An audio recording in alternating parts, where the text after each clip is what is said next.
তিলু পেতনি আর বিলু পেতনি মাছের মাথা নিয়ে ঝগড়া লেগে যায়। মাছ নিয়ে মজিদ মিয়া পেতনিদের বট গাছের সামনে দিয়ে যাচ্ছিল। তখন দূর থেকে জিলু পেতনি মজিদ মিয়াকে দেখে বলল, ওই দেখো, মাছ নিয়ে যাচ্ছে, আজকে ওদের বাড়িতে গিয়ে সব মাছ খেয়ে নিব। যখনই পেতনিরা মুখের মধ্যে খাবার তুলে নিল, ঠিক তখনই প্রচন্ড ঝাল আর লবণের কারণে তারা লাফালাফি করতে শুরু করে। সবকিছু এলোমেলো হয়ে আছে, তাদের সব খাবার খেয়ে নিয়েছে। তিশা তার মাকে চিৎকার করে ডাকলো, মা! এইভাবেই মাঝে মধ্যে তিনজন ঘুরতে যাব। হ্যাঁ, এবার ঘুরতে গিয়ে খুব মজা পেয়েছি। আমিও খুব মজা পেয়েছি। এখন সবাই চল, অনেক রাত হয়েছে, ঘুমাতে যাব। তুমি এখনো বাজারে যাওনি? আজকে আমাদের জন্য বড় একটা মাছ নিয়ে আসবে। যাই যাই, বাজারে যাই। বাজারের রাস্তাটাও তো ভালো না। পিতনি যদি আবার পথে পড়ে তাহলে কি করব? ওরা তো অনেকদিন হলো আসে না। তা তুই ঠিক বলেছিস। আচ্ছা মা, এখন আমি বাজারে যাই।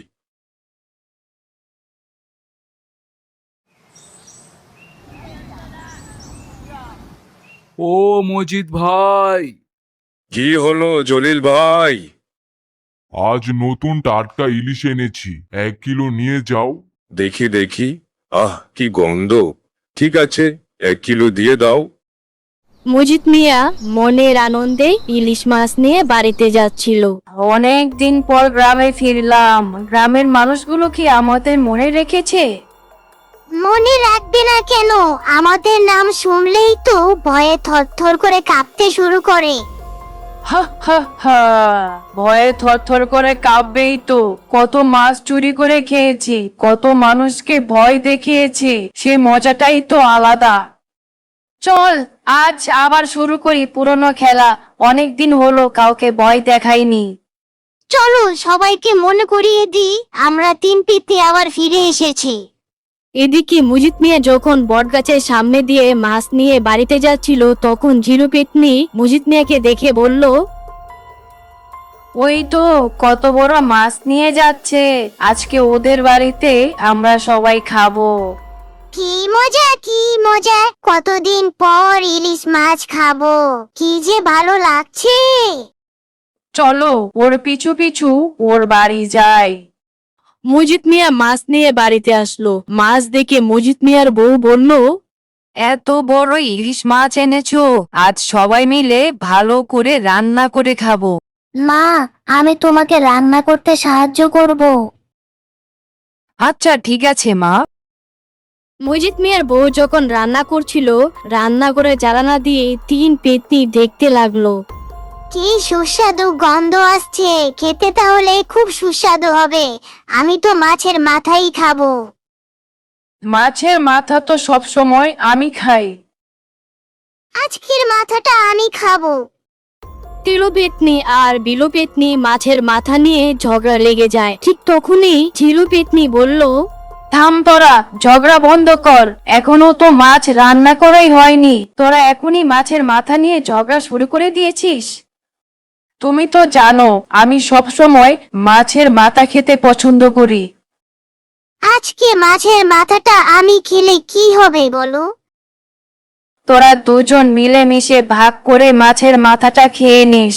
আমার তো মাছের ঝোল খেতেই খুব ভালো লাগে। এদিকে মজিদ মিয়ার বউ রান্না শেষ করে, অন্যদিকে মজিদ মিয়া ও তার মেয়ে বসে বসে গল্প করছিল। ঠিক তখনই মজিদ মিয়ার বউ চলে আসে, বলল, রান্না করা হয়ে গিয়েছে, তোমরা খাবে কখন? আমরা তো এখনই খাবো মা। আসো, খেতে দেব তোমাদেরকে। এদিকে রান্নাঘরের ভিতরে 3 পেতনি তাদের সব রান্না করা ইলিশ মাছ সবকিছু খেয়ে ফেলে। আহ, কি সুস্বাদু খেতে, কি মজা! মাছের মাথাটাও খুব সুস্বাদু হয়েছে। ঠিক বলেছিস, ইলিশ মাছের মাথার স্বাদই আলাদা। তাড়াতাড়ি খেয়ে নে, না হলে সবাই দেখে ফেলবে।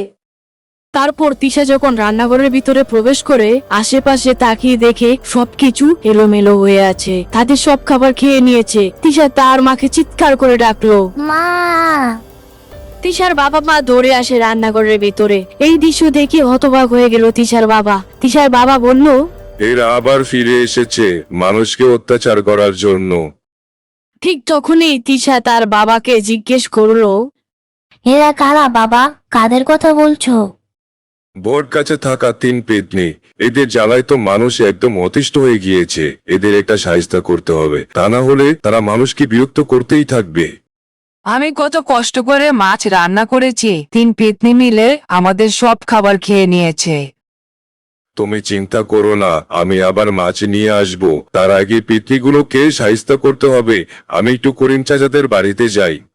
তোমার সব কথাই বুঝলাম। এভাবে যদি আমরা চুপচাপ বসে থাকি তাহলে পেতনিগুলো একদিন আমাদের অনেক বড় ক্ষতি করে ফেলবে। তাহলে এখন আমরা কি করব? কাল সকালে এই বিষয় নিয়ে সবাইকে একটা সিদ্ধান্ত নিতেই হবে। ঠিক আছে করিম চাচা, তাহলে এখন আমি আসি। সাবধানে যেও মজিদ মিয়া। পরের দিন সকালবেলায় চারপাশে হালকা কুয়াশা, মুরগির ডাক শোনা যাচ্ছে। করিম চাচা, হাসেম চাচা আর মনির দাদা তারা একসাথে বসে আছে। ঠিক তখনই করিম চাচা বলে উঠলো, শোনো, তোমাদের সবাইকে কেন ডেকে এনেছি জানো? কেন চাচা, কেন ডেকেছেন আমাদের সবাইকে? কাল 3 পেতনি এসেছিল মজিদ মিয়ার বাড়িতে, তাদের সব খাবার খেয়ে নিয়েছে। এভাবে আর কতদিন পেতনিদের অত্যাচার আমরা সহ্য করব?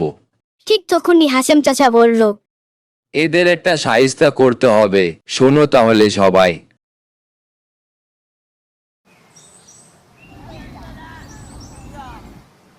জলিল ভাই, আজ কি কি মাছ এনেছো?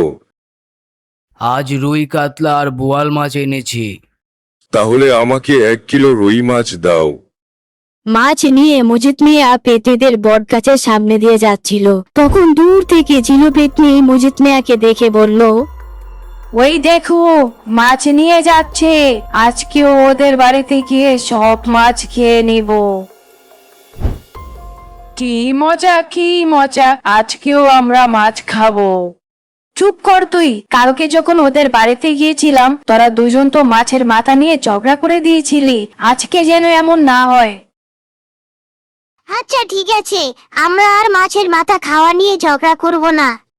তারপর রান্নাঘরের ভিতরে মজিদ মিয়ার বউ মাছ রান্না করতে শুরু করে, আর পেতনিরা রান্নাঘরে চালানা দিয়ে সবকিছু দেখতে লাগলো। ঠিক তখনই বিলু পেতনি বলে উঠলো, আজকের মাছের মাথাটা কত বড়, আর কি দারুণ সুগন্ধ আসছে।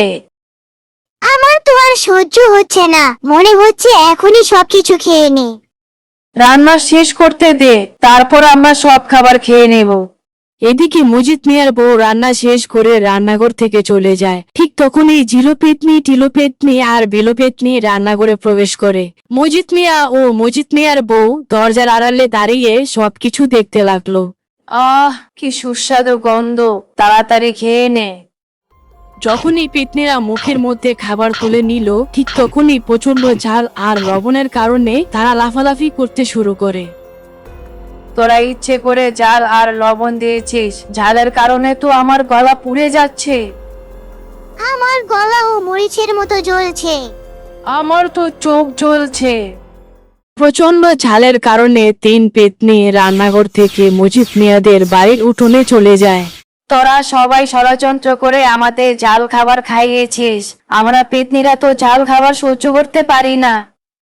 তোমরা যদি আমাদের গ্রাম থেকে চলে না যাও তাহলে আমরা প্রতিদিন তোমাদেরকে জাল খাবার খাইয়ে দেব। আমরা সব গ্রামবাসীদেরকে বলে দিয়েছি যেন তারা তাদের সব খাবারে প্রচুর পরিমাণে ঝাল এবং লবণ ব্যবহার করে।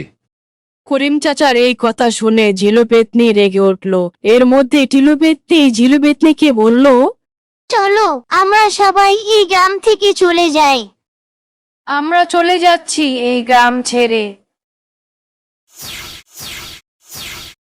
তারপর 3 পেতনি গ্রাম ছেড়ে চলে যায়, আর গ্রামের মানুষ সুখে শান্তিতে বসবাস করতে থাকে।